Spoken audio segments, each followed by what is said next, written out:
ಸಂಪುಟ ವಿಸ್ತರಣೆ ಬೆನ್ನಲ್ಲೇ ಬ್ಯಾಕ್ ಟು ಬ್ಯಾಕ್ ರಾಜೀನಾಮೆಗಳು. ಬಂಡಾಯದ ಟೀಮ್ಗಳು ಹುಟ್ಕೊಳ್ತಾ ಇದ್ದಾವೆ. ಬಂಡಾಯವನ್ನ ಹೇಳ್ತಾ ಇದ್ದಾರೆ ಶಾಸಕರು. ಸಂಪುಟ ವಿಸ್ತರಣೆ ಬೆನ್ನಲ್ಲೇ ಶಾಸಕರ ಅಸಮಾಧಾನವರಾಗ್ತಾ ಇದ್ದಾರೆ. ಬೇಳೂರು ಟೀಮ್ ಬೆನ್ನಲ್ಲೇ ಮತ್ತೊಂದು ಬಂಡಾಯದ ಟೀಮ್ ರೆಡಿ ಆಗಿದೆ.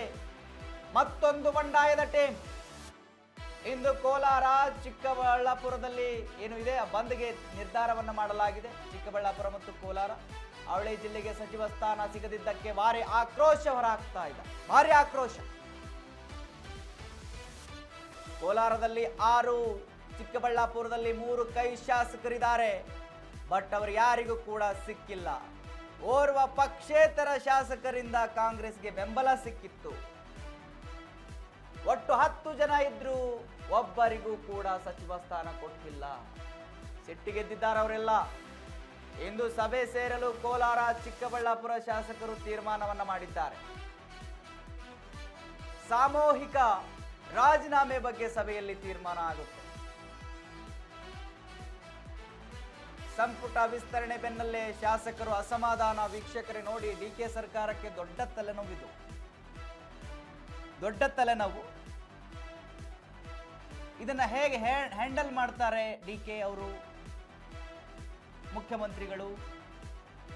ಅವರ ಆಕ್ರೋಶವನ್ನ ತಣ್ಣಗೆ ಮಾಡುವ ಪ್ರಯತ್ನ ಮಾಡ್ತಾರ, ಅಥವಾ ನಿಮ್ಮ ಇಷ್ಟಾರಪ್ಪ ನೀವೇನಾದ್ರೂ ಮಾಡ್ಕೊಳ್ಳಿ ಅಂತ ಬಿಡ್ತಾರ? ಇವೆಲ್ಲವೂ ಕೂಡ ದೊಡ್ಡ ಪ್ರಶ್ನೆ ಕಾಡ್ತಾ ಇದ್ದಾವೆ. ನೋಡಿ, ಕೋಲಾರ ಚಿಕ್ಕಬಳ್ಳಾಪುರದಲ್ಲಿ ಪಕ್ಷೇತರವು ಸೇರ್ಕೊಂಡು 10 ಜನ ಇದಾರಂತೆ ಶಾಸಕರು. ಒಬ್ಬರನ್ನಾದ್ರೂ ತಗೊಳ್ಳೋದು ಬೇಡ ಒಳಗಡೆ? ಒಬ್ಬರನ್ನಾದ್ರೂ ಯಾಕೆ ಈ ಥರದ ನಿರ್ಧಾರಗಳನ್ನ ಹೈಕಮಾಂಡ್ ಮಾಡುತ್ತು ಅನ್ನುವ ದೊಡ್ಡ ಪ್ರಶ್ನೆಗಳಿದ್ದಾವೆ. ಇವಾಗ